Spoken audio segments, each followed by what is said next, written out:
ಗುರುಭ್ಯೋ ನಮಃ. ಆತ್ಮೀಯ ಶ್ರೀ ಬಸವೇಶ್ವರ ಜ್ಯೋತಿಷ್ಯ ಯೂಟ್ಯೂಬ್ ಚಾನಲ್ ನನ್ನ ಪ್ರೀತಿಯ ವೀಕ್ಷಕರಿಗೆ 2025ನೇ ವರ್ಷದ ಜನವರಿ ತಿಂಗಳ ಮಿಥುನ ರಾಶಿಯ ಮಾಸ ಭವಿಷ್ಯವನ್ನ ನಾವು ನೋಡ್ತಾ ಇದ್ದೀವಿ. ಮಿಥುನ ರಾಶಿಯವರಿಗೆ ಗ್ರಹಗಳ ಪರಿವರ್ತನೆ ಯಾವ ರೀತಿ ಇದೆ ಅನ್ನುವಂಥದ್ದು ನೋಡ್ಕೊಂಡು ಬರೋಣ. ಮೊದಲನೇದಾಗಿ ಗ್ರಹ ಯಾವ್ಯಾವ ರೀತಿಯಾಗಿ ಪರಿವರ್ತನೆ ಆಗ್ತಾ ಇದೆ.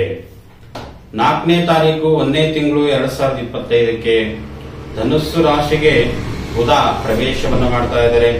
14ನೇ ತಾರೀಕು 1ನೇ ತಿಂಗಳು 2025ಕ್ಕೆ ಮಕರ ರಾಶಿಗೆ ರವಿ ಪ್ರವೇಶವನ್ನ ಮಾಡ್ತಾ ಇದ್ದಾರೆ. 21ನೇ ತಾರೀಕು 1ನೇ ತಿಂಗಳು 2025ಕ್ಕೆ ಮಿಥುನ ರಾಶಿಗೆ ಕುಜ ಹಿಮ್ಮುಖವಾಗಿ ಸಂಚಲನವನ್ನ ಮಾಡ್ತಾ ಇದ್ದಾರೆ. ಹಾಗೆ 24ನೇ ತಾರೀಕು ಮಕರ ರಾಶಿಗೆ ಮತ್ತೆ ಬುಧ ಪ್ರವೇಶವನ್ನ ಮಾಡ್ತಾ ಇದ್ದಾರೆ. 28ನೇ ತಾರೀಕು ಶುಕ್ರ ಮೀನ ರಾಶಿಗೆ ಪ್ರವೇಶವನ್ನ ಮಾಡ್ತಾ ಇದ್ದಾರೆ.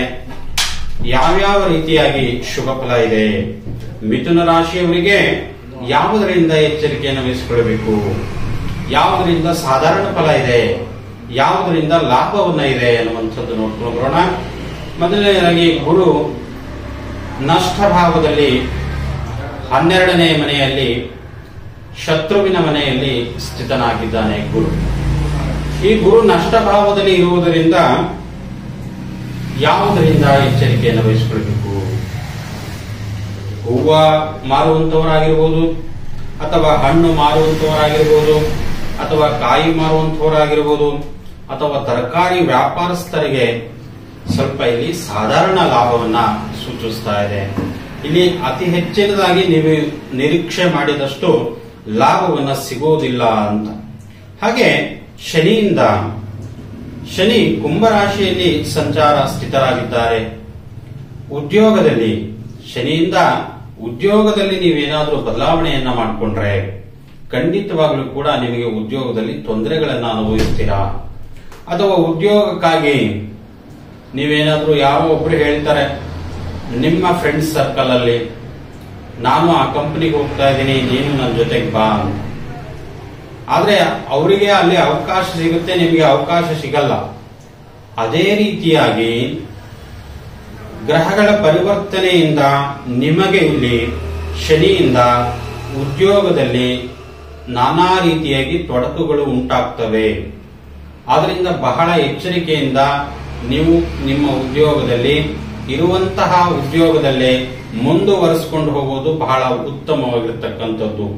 ಇಲ್ಲ ಸಲ್ಲದೇನೆ ನನಗೆ ಆ ಉದ್ಯೋಗ ಆಗಲ್ಲ, ಅದರಿಂದ ತೊಂದರೆ ಆಗ್ತಾ ಇದೆ, ಮೇಲಾಧಿಕಾರಿಗಳಿಂದ ತೊಂದರೆ ಆಗ್ತಾ ಇದೆ, ಸುಮ್ಮನೆ ಒತ್ತಡ ಬೀಳ್ತಾ ಇದೆ, ಮಾನಸಿಕವಾಗಿ ಒತ್ತಡ ಬೀಳ್ತಾ ಇದೆ ನನ್ನ ಮೇಲೆ ಅಂತ ಅನ್ಕೊಳ್ಳೋದೇ ಇರುವಂತಹ ಉದ್ಯೋಗದಲ್ಲೇ ನೀವು ಮುಂದುವರೆದು ಹೋಗುವಂಥದ್ದು ಬಹಳ ಉತ್ತಮವಾಗಿರ್ತಕ್ಕಂಥದ್ದು. ಹಾಗೆ ಶನಿಯಿಂದ ನಿಮಗೆ ಯಾವ ರೀತಿಯಾಗಿ ಎಚ್ಚರಿಕೆಯನ್ನು ವಹಿಸಿಕೊಳ್ಬೇಕು ಅಥವಾ ಏನ್ ಲಾಭ ಇದೆ ಅನ್ನುವಂಥದ್ದು ನಿಮ್ಗೆ ತಿಳಿದುಕೊಡ್ತೀನಿ. ಹಾಗೆ ರವಿಯಿಂದ ನೀವು ಸ್ವಲ್ಪ ಚಿಂತೆಗಳಿಗೆ ಒಳಗಾಗ್ತೀರಾ. ರವಿ ಆತ್ಮಕಾರಕನಾಗಿರ್ತಾನೆ. ಇಲ್ಲ ಸಲ್ಲದ ಅಪವಾದಗಳು, ಅಪನಿಂದನೆಗಳು, ಅಪಕೀರ್ತಿಗಳು ನಿಮ್ಮ ಮೇಲೆ ಬರ್ತವೆ.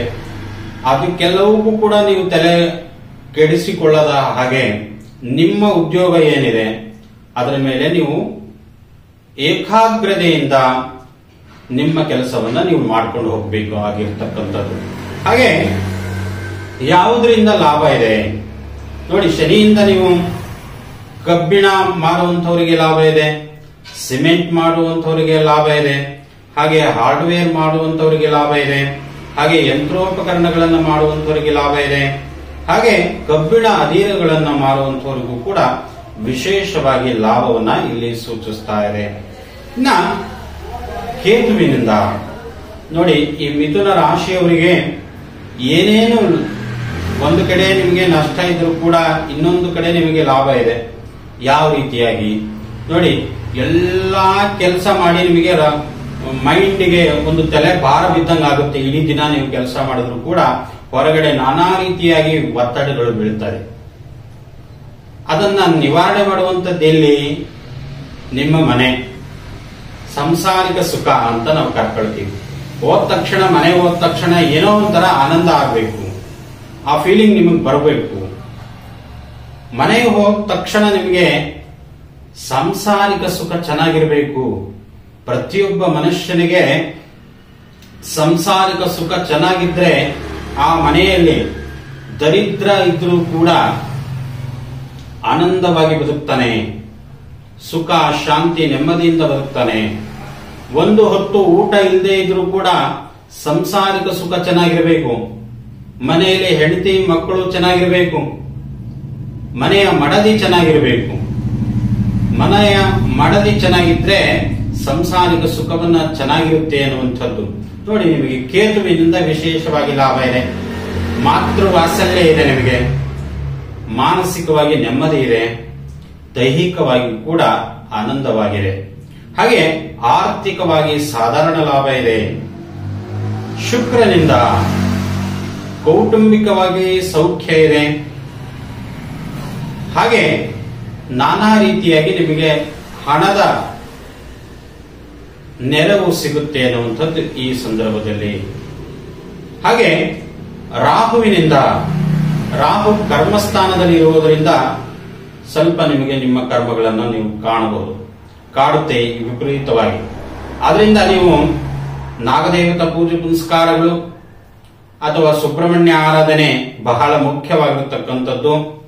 ಹಾಗೆ ಇದಕ್ಕೆ ಒಟ್ಟಾರೆಯಾಗಿ ಪ್ರತಿ ಮಂಗಳವಾರ ಸುಬ್ರಹ್ಮಣ್ಯ ಅಷ್ಟೋತ್ತರವನ್ನು ಮಾಡಿ, ಸುಬ್ರಹ್ಮಣ್ಯ ಆರಾಧನೆಯನ್ನು ಮಾಡಿ, ಜೊತೆಗೆ ಆಂಜನೇಯ ಸ್ವಾಮಿಗೆ ಎಳ್ಳು ಬತ್ತಿಯನ್ನ ಹಚ್ಚಿ, ಖಂಡಿತವಾಗ್ಲೂ ನಿಮ್ಮ ಯಾವುದೇ ಒಂದು ದೋಷಗಳಿದ್ದರೂ ಕೂಡ ನಿರ್ಮೂಲನೆ ಆಗುತ್ತೆ ಅನ್ನುವಂಥದ್ದು.